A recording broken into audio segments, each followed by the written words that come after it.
فکر میکنی خوشمزه ترین خوراکی که میتونی تو بازار شهرداری رشت بخوری چیه؟ با من بیا تا بهت بگم. اینجا میدون شهرداریه، اینجا هم خیابون امامه. یا اینجا اینم وسط منه. دیوانمه.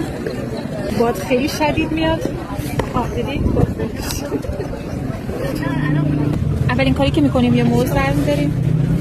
موز از این توت فرنگی‌های درجه 1 می‌ذاریم. شکلات، این شکلات فندقیه.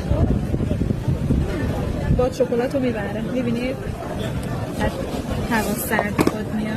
اینم رشته کادایی، همون رشته های کنوفه و باقلوای خودمون.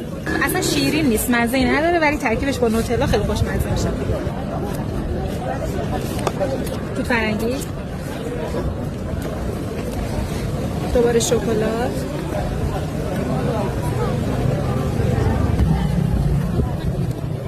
این هم کره پسته، هم ترکیبش سالمه هم خوشمزه است. دوباره کادایی.